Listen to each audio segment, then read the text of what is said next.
নমস্কার। দমদম এলাকাটা আপনাদের হয়তো সকলেরই চেনা, কারণ এটা খুব একটা পরিচিত নাম আর কি।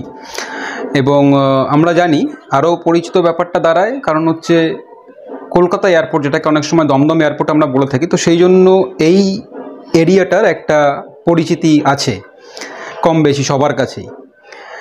তো আজকে আমি উপস্থিত এই অঞ্চলেরই, এই দমদম এলাকার অঞ্চলেরই একজনের বাড়িতে, এবং তিনি আমার খুব পরিচিত একজন।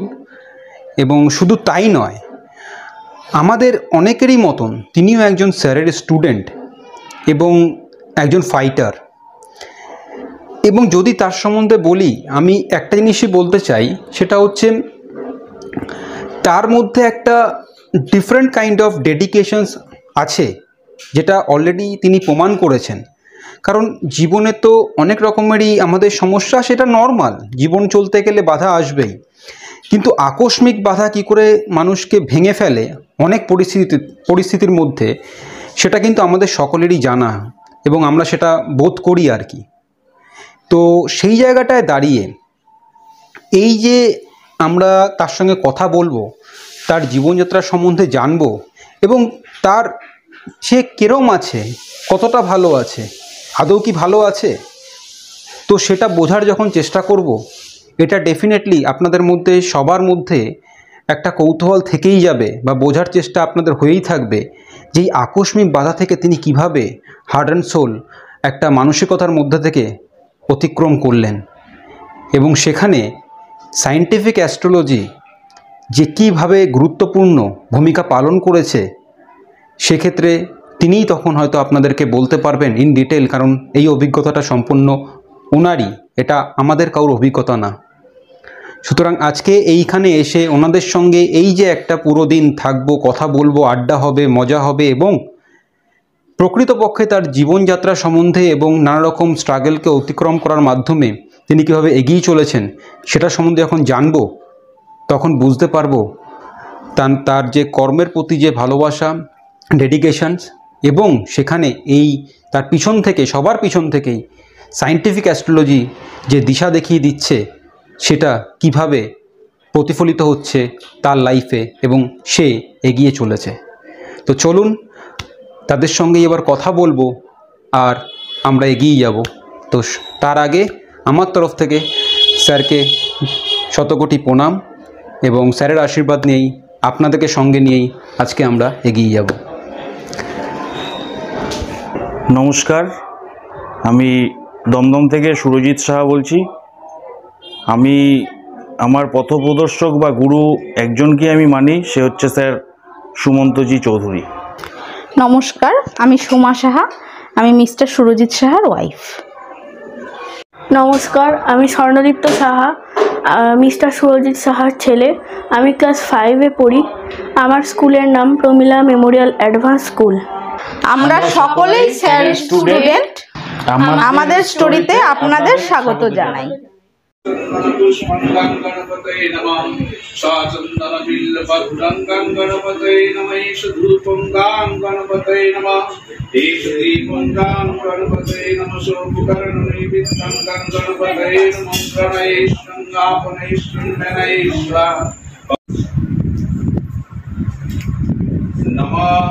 লক্ষ্মীস্তাং সর্বদেবানাং বরদাসী হরিপ্রিয়ে জাগতিস্তং অপর্ণানাং শানভূয়া তদর্চনা। তো এখন আমি উপস্থিত তার সঙ্গে, যার স্টোরিটা শুনতে আজকে আমি তাদের বাড়িতে উপস্থিত। তো চলুন তার সঙ্গে বা জেনে নেওয়া যাক তার এই জীবনযাত্রার গল্প কীরকম এবং কীরকম। তো প্রথমেই স্যার আমি আপনাকে যেটা কোশ্চেন্স করব, সেটা হচ্ছে আমি কাজ সম্বন্ধে জানতে চাইবো যে আপনার কাজটা কীরকম, কী কাজ, কী আপনার ব্যবসা সম্বন্ধে কী বিজনেস আছে, এবং কীরকমভাবে আপনি অপারেট করেন আপনার কাজটাকে, কীরকমভাবে বিজনেসটাকে অপারেট করেন, এটা যদি একটু বলেন তাহলে অনেকে জানতে পারে আপনার বিজনেস সম্বন্ধে ব্যাপারটা। নমস্কার স্যার, সুমন্তজি চৌধুরী আমার স্যার। আমি অ্যাকচুয়ালি হুঁশিয়ারি আইটেমের হোলসেল বিজনেস করি। আচ্ছা, হুঁশিয়ারি আইটেম হোলসেল। আচ্ছা, তো আমার সব কোম্পানির সাথে 3-4টে কোম্পানির সাথে ওরকম আর কি টাই আপ করা আছে, তারা আমাকে মাল দেয়, আমি সেই মাল সেল করি, মানে আমার এজেন্টশিপ নেওয়া। তো এই বিজনেসটা আমার প্রায় বাবার আমলের 45-50 বছর হবে। তো আমি মোটামুটি 25 বছর করছি, 2000 সাল থেকে আমি ব্যবসাটা করছি, আজকে 25 বছর রানিং, মানে আমার হাতে। তো আমি স্যারের সন্ধান পেলাম ওই 2021-এর মাঝামাঝি বা শেষের দিকে। আচ্ছা, এখানে আমি একটু ইন্টারাপ্ট করছি আপনাকে। এবার আপনার ধরুন মানে টাইমিং বিজনেসের কীরকম বা কোথায় কিভাবে কাজ হয় একটু যদি বলেন, তাহলে মানুষ আরও তো খুলে বুঝতে পারে আপনার ব্যবসাটা সম্বন্ধে আপনি যদি বলতে চান, তাহলে আপনার অরিজিনালি আপনার কতটা আপনি কর্ম করছেন, কতটা হার্ডওয়ার্ক করছেন, কিভাবে জিনিসটা হচ্ছে, তো সেটাও মানুষ বুঝতে পারে। অ্যাকচুয়ালি আমি মেনলি হাওড়া হাট, আপনারা হয়তো শুনেছেন এশিয়ার বৃহত্তম হাট, হ্যাঁ হাওড়া হাট। তো সেই হাওড়া হাটে আমি বসি। আচ্ছা, হাওড়া হাটে আমার স্টল আছে।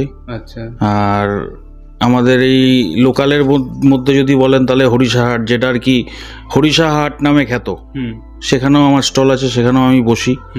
তো আমার কাজের শিডিউলটা হচ্ছে মোটামুটি শনিবার সন্ধ্যাবেলা 7টায় বেরিয়ে যাই, শনিবার হোল নাইট হাট হয়, হোল নাইট জাগতে হয়, রোববার সকালবেলা 10টা-11টা অবধি হাট হয়, তারপর আবার রোববার দিন মানে মিড নাইটে, মানে যেটা ভোর, সোমবার ভোর, ওটা আমি 2টোর সময়, 2টো বা 2:30টার সময় বেরিয়ে যাই, 2টো থেকে 2:30টার মধ্যে বেরিয়ে যাই, সেটা হচ্ছে হাওড়া হাটের জন্য, হাওড়া হাটের উদ্দেশ্যে।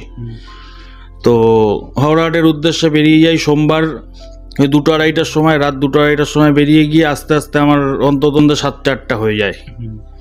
তারপর বাড়ি এসে কোনো রকম আর কি একটু স্নান করে খাওয়া দাওয়া করে রেস্ট নিই, আবার রাত্রি 2টো-2:30টার সময় বেরিয়ে যাই, মানে মঙ্গলবার ভোরবেলার জন্য, মানে যেটা সোমবার রাত 12টা পার হয়ে গেলেই 2টো-2:30টার সময় বেরিয়ে যাচ্ছি, ওটা আবার মঙ্গলবার দিন সকাল 10টা-11টা অবধি হয়। আচ্ছা, এটা আপনার কোন হাট? এটাও হাওড়া হাট, মানে সোমবার আর মঙ্গলবার এই দুটো হচ্ছে হাওড়া হাট। তাহলে এক্ষেত্রে আমি বলতে চাই আজকে মোটামুটি হয়তো আজকে তো সোমবারই আমি আপনার বাড়িতে এসেছি ফরচুনেটলি। তো যাই হোক, আমি চাইবো যে আপনার সঙ্গে ওই হাওড়া হাটের ব্যাপারটাও কীরকম কী অপারেট হয় আমি দেখার। তো আপনার সঙ্গে আমি ওদিকেও যাব এবং আপনার সঙ্গে কথা বলবো। ঠিক আছে, কোনো অসুবিধা নেই।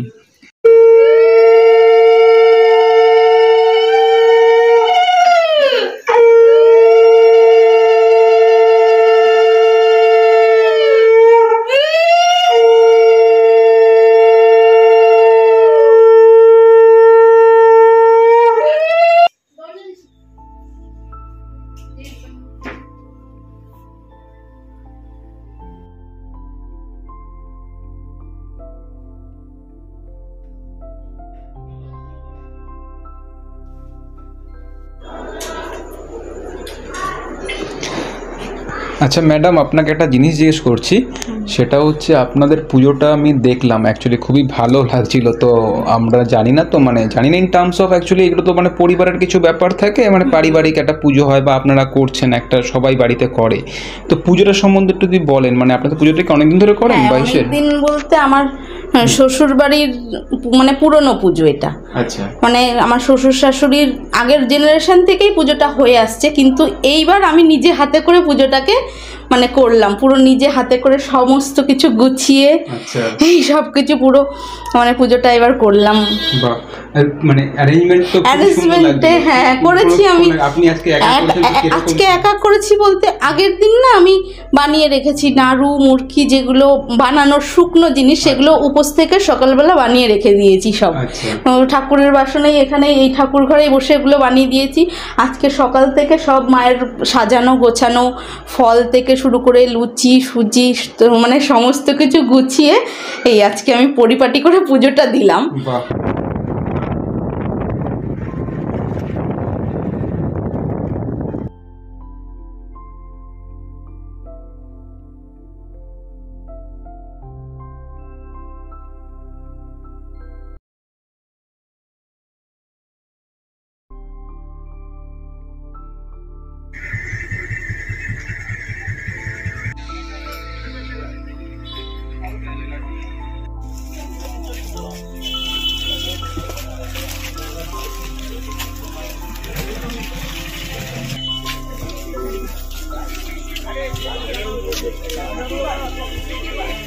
আজকের মতো আমার হাওড়া হাটে দোকানদারি শেষ। তো অ্যাকচুয়ালি আপনাদের এখানে তো অনেকক্ষণই হয়ে গেল, মানে আই থিঙ্ক কালকে এসছি, সকালেও স্যারের সঙ্গে আমি বাজারে গেলাম। বাজারে বলতে গেলে অ্যাকচুয়ালি হাটে গেলাম, হাওড়া হাটটা মানে পৃথিবীর মনে হয় সব থেকে বড় এশিয়ার বৃহত্তম হাট। মানে আমি পার্সোনালি গিয়ে এত, সত্যি কথা বলতে জীবনে প্রথমবার এক্সপিরিয়েন্স করেছি যে এত বড় মার্কেট হয়, মানে এত বড় হাট হয় অ্যাকচুয়ালি। তো সেই জায়গাটা একটা ব্যাপার ছিল। তো যাই হোক, মানে খুবই এনজয় করছি ব্যাপারটা। আমি জানি না আমার প্রেজেন্স আপনাদের কেমন লাগছে, ঠিক আছে? ভীষণ ভালো লাগছে। এমনি তো মানুষ এখন সময় পায় না মানুষের সাথে সময় কাটানোর, এই মানে একটা কারণ হিসাবে যে স্যারের সাপোর্টে আমরা যে এইরকম সুন্দর একটা মুহূর্ত কাটানোর সময় পেয়েছি এত ব্যস্ততার মাঝেও, এটাই সবথেকে আমার কাছে বড় পাওনা। মানে কিছু বলার নেই, পুরো মানে খুবই ভালো লাগছে। মানে আপনাদের সঙ্গে চেনা পরিচয়ের মধ্যেও তার সঙ্গে মানে এত মিলেমিশে গেছি, ভালো লাগছে, মানে একদম নিজেদের মতন হয়ে যাওয়া আর কি। আর এমনি রিসেন্টলি তো দুর্গাপুজো গেল, তো দুর্গাপুজো কেমন কি ঘুরলেন? তো দুর্গাপুজোয় তো মানে আমাদের তো 5 দিন 6 দিন ঘোরাঘুরি চলেছে একদম। আমরা সন্ধ্যেবেলা বেরাতাম, মানে সেই দিন পুজোর 5-6 দিন কোনো বাড়িতে কোনো খাওয়া দাওয়ার প্রোগ্রাম রাখতাম না। সন্ধ্যাবেলা বেরাতাম, একদম ভোরবেলা ফিরতাম। 4-5 দিনই হোল নাইট ঠাকুর দেখেছি। সন্ধ্যাবেলা বেরাতাম, রাত্রিবেলা ডিনারটা বাইরেই করতাম, তারপর একদম ভোরবেলা ফিরতাম। ফিরে মানে এই পুজোর যে 5-6 দিন পুরো সিস্টেমের বাইরে চলে গেছিলাম। বলো, আমরা একটু বেড়াতেও গেছিলাম, সেটাও জানাও। আমার বাপের বাড়িতে মা বাবাকেও তো সময় দিতে হয়। মা বাবা বাড়িতে একা বোর ফিল করবে, ভালো লাগবে না। সব মাই তো চায় মেয়ে আসুক পুজোর মধ্যে। তো মাকে বলেছিলাম এখানে এসো, তো মায়ের তো খুব একটা শরীর ভালো না, জার্নিটা অ্যাভয়েড করতে চাই, খুব পায়ে ব্যথা। তো ওই জন্য আমরা সব দিকেই মেনটেন করে চলার চেষ্টা করি। এদিকেও বেশ কিছুটা ঘুরলাম, তারপরে অষ্টমী নবমী দুদিন ওখানেও ঘুরে আসলাম। দেখলাম কলকাতার পুজোটা প্রথম দিক থেকে শুরু হয়ে যায়, প্রথম দিকে কলকাতার পুজোটা এনজয় করলাম, তারপর একটু এটা কিন্তু ভালো প্ল্যান, ফ্যামিলির সাথে কাটাই সব রকমের হলো। এটা সত্যি কথা, আজকালকার দিকে কিন্তু ওই মানে গ্রামের দিকে কল্যাণী ঠোনালির দিকেও ভালো ভালো ঠাকুর অনেক জায়গায় খুব ভালো নাম হয়েছে এখনকার দিনে, এই জিনিসগুলো আছে। সকালবেলা আমি ওনার সঙ্গে বাজারে গেছিলাম, এখনো মানে হাটে গেছিলাম, ওখানে গিয়ে এখনো দেখছি সেই যে বিল্ডিংটা একটা পুড়ে গেছিল, এখনো মানে সেই কালো ছাপ এখনো আছে। মানে ওরা রিকনস্ট্রাকশন করেছে, কিছুটা রেনোভেট করেছে, কিন্তু এখনো সেই কালো ছাপ। মানে কতটা তারা আগুন লেগেছিল, মানে বিশাল ব্যাপার। ওটা কোন সালের দিকে কি হয়েছিল? ওটা হয়েছিল 21শে জুলাই 2023-এ। আচ্ছা, মানে 2000, মানে তোমার পুরো মনে থাকবে ডেট ফেট, একটা ভেতরে তো প্রচন্ড বড় একটা ধাক্কা না। মানে যেরকম রাত্রিরে খাওয়া দাওয়া করে ঘুমিয়েছি 20 তারিখ রাত্রিবেলা যেরকম খাওয়া দাওয়া করে শুয়েছি, রাত্রির 1:45টার সময় আমার কাছে ফোন এসছে যে এরকম হাওড়া হাটে আগুন লেগে গেছে। আচ্ছা, তুমি তাড়াতাড়ি চলে আসো, মালপত্র যতটা পারো বের করতে পারো নাকি দেখো। আমার ওখানে গোডাউন আছে। তো আমি তো মানে একটা আতঙ্কের মতো মনে হচ্ছে, মানে কি যে সিচুয়েশন তখন মানে বলে বোঝানো যাবে না। আপনিও তো জানেন না মানে ওখানে যে হয়েছে, মানে আগুনটা লেগেছে, কিন্তু ফোন করেছে, কিন্তু কি ক্ষতি হচ্ছে কার হচ্ছে কি করে জানবো? তখন আপনি কি বললেন? তখন সঙ্গে সঙ্গে বাড়িতে বললাম, বাড়িতে বলে বাইক নিয়ে বেরিয়ে গেল। ওইভাবে অন্তত আমি একটা টেনশন করছি, ওই সিচুয়েশনে একা একা বাইক নিয়ে বেরিয়ে গেল। ফোনও করছি, সবসময় ফোন রিসিভ করছে না। আমি একটা মানে কি বলবো, এবার আমি আরো 2-3 জনকে ফোন করলাম, সবাই বলছে হাওড়া হাটে আগুন লেগেছে, হাওড়া হাটে আগুন লেগেছে। এবার কোন জায়গাটায় লেগেছে কি বৃত্তান্ত, হাওড়ার তো একটুখানি জায়গা না, সত্যি তো। এবার আমি সঙ্গে সঙ্গে চলে গেলাম। আমি আধ ঘন্টার মধ্যে পৌঁছে গিয়ে দেখলাম আমার যেখানে মাল গোডাউন দাও করে জ্বলছে। আপনার গোডাউন আগুন লেগে গেছিল, দাও করে জ্বলছে। আমাকে ভিডিও কল করেছে, যখন দেখছি এতবার আমার মিসেস টেনশন করছে, ভিডিও কল করে বলছে দেখো কি অবস্থা আমার। তখন মানে বিধ্বস্ত অবস্থা। আমি বলছি তুমি টেনশন করো না, তোমার একার তো কিছু হয়নি, তুমি সুস্থ মতন বাড়ি আগে ফিরে আসো। পুলিশ ফায়ার ব্রিগেড ছিল, কেউ সামনেও যেতে দিচ্ছে না। মাল যে বের করবো বলছে, মাল যাচ্ছে মাল যাক, আপনার জীবনটা আগে না মালটা আগে, কিন্তু যেতে দিচ্ছে না। তার মধ্যে থেকেও আমি কিছুটা বের করতে পেরেছি। তো আপনার তো অনেকটাই মানে ক্ষতি হয়ে গেছে, মানে অনেকটাই মাল নষ্ট হয়ে গেছে, যেটা বলতে পারি। বেশ কয়েক বস্তা, তাও সেখানে মানে ওই টাইমে গেছি বলে তাও কিছুটা হলো মানে 10%-20% হলেও বাঁচাতে পেরেছি, নাইলে হয়তো 100%ই নষ্ট হতো। তাই আমার চোখ দিয়ে জল পড়ছে। মানে শুধু আমাদের নিজের কথা ভেবে না, আমার কষ্ট হচ্ছে সবার কথা ভেবে। আজ তো একটা মানুষের মানে ইয়ে না, এটা একটা পুরো প্রত্যেকটা এত বড় একটা হাট, মানে কতটা মানুষ জড়িয়ে আছে। এই একটা ব্যবসার সাথে এক একটা মানে আমাদের মধ্যে একটা ব্যবসার সাথে অন্তত 50টা লোক জড়িয়ে আছে, 50টা 100টা লোক জড়িয়ে থাকে এক একজনের সাথে। কেননা আমার সাথে আমার হয়তো 5টা স্টাফ, 5টা স্টাফের তার 5 জন করে ফ্যামিলিতে লোক, কি 4 জন করে ফ্যামিলিতে লোক। ভালো বলেছেন, ঠিক। এটা তো মানে যখন যে কোনো কিছু আকস্মিক যদি হয়ে থাকে তাহলে সেটা একটা ধাক্কা দেয়, প্রচন্ড ধাক্কা। মানে সেই জায়গাটা আর বলার কিছু নেই, সেই জায়গায় পেয়েছি আমরা যা, মানে সেখানে আর কি সেই জায়গায় আর বলার কিছু নেই। কি বলবো স্যার, সেই টাইমে যেভাবে সাপোর্ট দিয়েছেন, মানে কারোর পিতা হয়েও মানে ছেলেকে সেইভাবে সাপোর্ট দিতে পারে না। সঙ্গে সঙ্গে হোয়াটসঅ্যাপ করেছি পরের দিনই, স্যারও তার মধ্যে খবর পেয়ে গেছে। এটা তো সব নিউজেই ছড়িয়ে গেছে ব্যাপারটা, সেই দিন রাত থেকেই ছড়িয়ে গেছে। স্যারকে বললাম, স্যার এরকম হোয়াটসঅ্যাপ করলাম স্যারকে, স্যার এরকম শুনেছেন, মনে তো আমার অনেক ক্ষতি হয়ে গেছে। বলে হ্যাঁ শুনেছি, তোরও ক্ষতি হয়ে গেছে, এটা আমি বুঝতে পারছি, তুই না বললেও আমি বুঝতে পারছি, কেননা আমি স্যার তো অন্তর্যামী। প্রত্যেক সন্তানের জন্য স্যারের ভাবনা থাকে সমানভাবে। সেইখান থেকে স্যার যেভাবে সাপোর্ট দিয়ে, যে কথা আছে না স্যারের একটাই ফাইট ফাইট অ্যান্ড ফাইট, সেই জায়গা থেকে আজকে যে ও চেঞ্জ হলো যেইভাবে, স্যার তখন বললেন ঠিক আছে ওটা হয়েছে, ওটা তো অ্যাক্সিডেন্ট, এটা তো তোর কিছু করার নেই। না এটা সত্যি কথা। একটা কথা আমরা শিখে গেছি, জীবিত মানুষের প্রবলেম আসবে না শ্মশানে গেলে। আমরা বেঁচে আছি, প্রবলেম যতদিন আসবে তখন ভাববো আমি বেঁচে আছি। এটা ঠিক। এই যে সাপোর্ট মোটিভেশনটা যে পেয়ে গেছি না, সেটা সব থেকে বড় পাওনা। এখন আর কোনো কিছু আমাদের আটকাতে পারবে না সব দিক থেকে। মোটামুটি যখন বছরখানেক পরে ওভারকাম করলাম, 1-1.5 বছর পরে, তখন স্যার একদিন কথাটা বললো যে তোকে তখন বলেছিলাম যে এর থেকেও বেশি তোর, যে দেখ কখনো কখনো জিততে গেলে হারতে মানে বৃহত্তর জিততে গেলে কোনো সময় হারতেও হয়। তো ম্যাডাম এবার আমি আপনার কাছে আসবো, সেটা হচ্ছে আপনিও তো স্যারের স্টুডেন্ট, তো এবং আমি হয়তো আপনার রেমেডি অ্যাপ্লিকেশনস আপনারা তো করেছেন, তো যাই হোক আপনি যে স্যারের সান্নিধ্যে এসছেন, আপনার হাজব্যান্ডের সঙ্গে কথা হলো, দাদার সঙ্গে, তো ওখানে দাঁড়িয়ে ওনার কথা বলেন, তো আপনার এক্সপিরিয়েন্সটা এই সায়েন্টিফিক অ্যাস্ট্রোলজির সঙ্গে স্যারের সঙ্গে কিভাবে শুরু হলো আপনার যাত্রাটা? প্রথমে আমি আমার স্যারকে প্রণাম জানিয়ে আজকে আমার কথা মানে শুরু করছি, কেননা আমার এই মানে জীবনযাত্রায় স্যারের ভূমিকা কি সেটা আমি বলে শেষ করতে পারবো না, বা শেষ করতে পারলেও সেইভাবে আমি ব্যক্ত করার আমার কাছে কোনো ভাষা নেই। হ্যাঁ, তো স্যারের সাথে কিভাবে শুরু হলো সেই কথা যদি আমি বলতে যাই, সেটা না আমার মন থেকে মনে হয় ব্যাপারটা কিছুটা হলেও ডিফারেন্ট।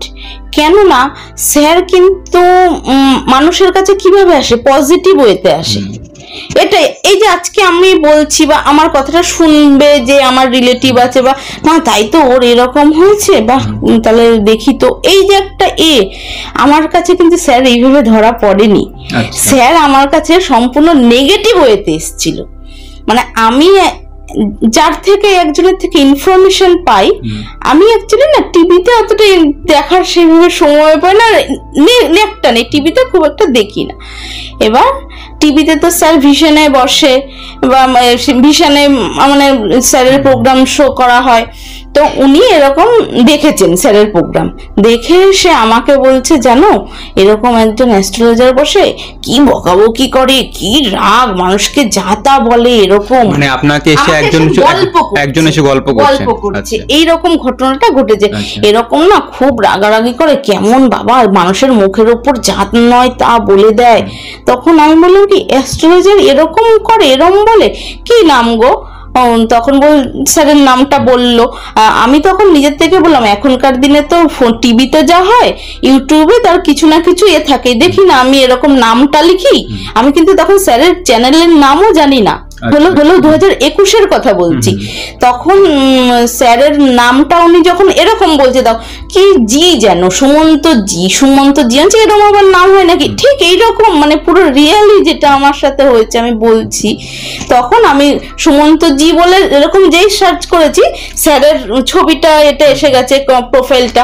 তখন আমি তো আর চিনি না, আমি ফোনটা করে প্রোফাইলটা আনছি, ইনি কি অ্যাস্ট্রোলজার? তখন বলছে হ্যাঁ ইনাকেই দেখি, এরকমই দেখতে। তখন থেকে দেখা শুরু করলাম। তখন আমি গিয়ে চ্যানেলের নাম জানলাম দ্য পাওয়ার অফ অ্যাস্ট্রোলজি। আমার না দেখতে দেখতে মানে ভেতর থেকে আমি বললাম এ বাবা এরকম বলছে, মানে স্যারের তখন কিন্তু স্যার আমার কাছে স্যার হয়ে ওঠেনি, আমি তো জাস্ট দেখতে শুরু করেছি একজন অ্যাস্ট্রোলজার হিসাবে। আর সায়েন্টিফিক অ্যাস্ট্রোলজার কি আমি কিন্তু কিছুই বুঝি না, জানি না। বললাম যেরকম ভাবে আমি শুনলাম বকাবকি করছে আমার কিন্তু আদতে সেই ভিউটা লাগছে না, সেই মানে যেরকম বলছে উনি নেগেটিভলি, সেই নেগেটিভের পেছনে কোথাও যেন একটা মানে ভীষণভাবে পজিটিভ এনার্জি আমি খুঁজে পাচ্ছি। তারপরে না আমার হাজবেন্ডকে আমি দেখাই, আনছি জানো এই প্রোগ্রামটা দেখো না, ও এরকম মাঝে মাঝে কে ওই অ্যাস্ট্রোলজারের প্রোগ্রাম মানে হয়তো শুয়ে হয়তো 10 মিনিট দেখতে দেখতে ঘুমিয়ে পড়লেন, দেখো না এটা না পুরো ডিফারেন্ট, মানে কেমন একজন কি খুব ও দেখে ওরও খুব ভালো লাগলো আমার সাথে সাথে। তখন আর এরকম করতে করতে আমি তাহলে মানে একদিন কি করব বাবা, ভয়ও লাগছে এরকম শুনছি। আর তখন না স্যারের লাইভ প্রোগ্রামগুলো খুব হতো, এবার লাইভ প্রোগ্রামগুলো আমি ভীষণ দেখতাম, আমার জন্য মানে রোমহর্ষক প্রোগ্রাম, একটা না গা শিউরে উঠতো এক একটা দিক। আমার দিদির সাথে আমি সবকিছু শেয়ার করি। এবার এরকম হতে আমার দিদিকে ফোন করে এরকম বললাম, আর লিঙ্কটা দিদিকে শেয়ার করলাম। দিদি আমি দুজনে মিলে নেশার মতন হয়ে গেল, বেশ বিগত মানে সময় ধরে দেখা শুরু করলাম। দেখতে দেখতে আমরা যেন স্যারের প্রতি কেমন, স্যারের সাথে পরিচিত সামনাসামনি মুখোমুখি না হওয়া সত্ত্বেও যেন ভেতরে অন্তরের খুব কাছে চলে আসলো স্যার। আমরা না ভীষণ তখন প্রবলেমের মধ্যে দিয়ে চলছিলাম, কি বলবো, একটা মানে কোনো যে যাবো একদিন স্যারের কাছে সেরকম সিচুয়েশন মানে সময় হয়ে উঠছে না, বিভিন্ন একটাই হচ্ছে মানে একটা ছন্ন ছাড়া এরকম অবস্থা। তখন আর আমার দিদিরও প্রবলেম হচ্ছে। তখন আমি ফার্স্ট দিদিকে বলি যে তোরা আগে যা, আমি দেখি ওর সাথে কথা বলি, তারপরে নাই তারপরে আমার হাজবেন্ডকে বলে তখন আমরা অনলাইন প্রেডিকশন করাই স্যারকে দিয়ে। তা আমার হাজবেন্ডেরটা ফার্স্ট আর কি পাঠাই, যে ডেট অফ বার্থ সব পাঠায়, তো স্যার সেখানে প্রেডিকশন করে ভীষণভাবে নেগেটিভিটি যা আছে তো বললেনই, আর তার থেকে আমার মানে ওর বাবার এটা দেখে, আমার হাজবেন্ডের মানে এটা দেখে আমার সন্তানের যে নেগেটিভিটি আছে সেটা স্যার বললেন। সেটা বলে তখন যে মানে ওর থেকে আমার সন্তানেরটা বেশি জরুরি ইমিডিয়েট, তখন ওর ডেট অফ বার্থ পাঠাতে হলো, সঙ্গে সঙ্গে ওটাও পাঠালাম। অনলাইন প্রেডিকশন দুটো একসাথে পরপর হয়ে গেল, কিন্তু ছেলের রেমেডি অ্যাপ্লিকেশনটা এতটাই জরুরি ছিল সেটা আগে করতে হলো আমাকে। এবার আমি নেক্সট যেটাই আসি, এই আপনার হাওড়া হাট আছে আর একটা হরিষা হাট আপনি যেটা বললেন, তো এখানটা দাঁড়িয়ে আমি বলতে চাইছি যে এই হরিষা হাটের টাইমিংটা কি আছে? হরিষা হাটের টাইমিংটা ওই যে বললাম, শনিবার দিন সন্ধ্যাবেলা 7টা নাগাদ বেরিয়ে যাই, রবিবার দিন হয়তো 10টা-11টা অব্দি হাট হয়। এটা হচ্ছে একদিন হরিষা হাট গেল। আর আরেকদিন হচ্ছে মঙ্গলবার দিন সেম সন্ধ্যা 7টায় বেরিয়ে যাচ্ছি, আবার বুধবার দিন বেলা 11টা-12টায় আসছি। আচ্ছা, তার মানে আমি এটাও জিজ্ঞেস করলাম এই কারণে, আমি কি তখন দুটো হাটই আপনি যান, সুতরাং একটা হাট আমি আপনার টাইমিং জানলাম, আমি তো যাচ্ছি। তার মানে আমি একটু মাঝখানে বলি, তার মানে হরিষা হাটটা হচ্ছে শনি প্লাস রবি, ঠিক আছে, আর হাওড়া হাট হচ্ছে সোমবার একদিন, মঙ্গলবার একদিন, দুদিন। আবার হরিষা হাট হচ্ছে মঙ্গলবার রাত থেকে বুধবার অবধি। তার মানে আলটিমেটলি হিসাব মতো দেখা যাচ্ছে আমি দেখতে হয়তো 4টে হাট করছি, কিন্তু তা না, আমি কিন্তু 6টা হাট করছি হিসাব মতো। শনি রবি, সোম মঙ্গল, আবার মঙ্গল বুধ। একদম মানে সপ্তাহে প্রতিদিনই মোটামুটি আপনার কাজ থেকে যাচ্ছে, এবং দুটো হাটকে কভার করতে গিয়ে আপনার জিনিসটা হয়ে যাচ্ছে। তো ওটাও আমি প্লাস দুটো নাইট তো হোল নাইট জাগতে হয়, আর দুটো নাইটে 2 ঘন্টা ঘুমাই। সেটা আমি নিজেও দেখতে পাচ্ছি। তো আমি হরিষা হাটেও আপনার সঙ্গে আমি ভিজিট করব, তো সেই দিকে আমিও এগিয়ে যাব।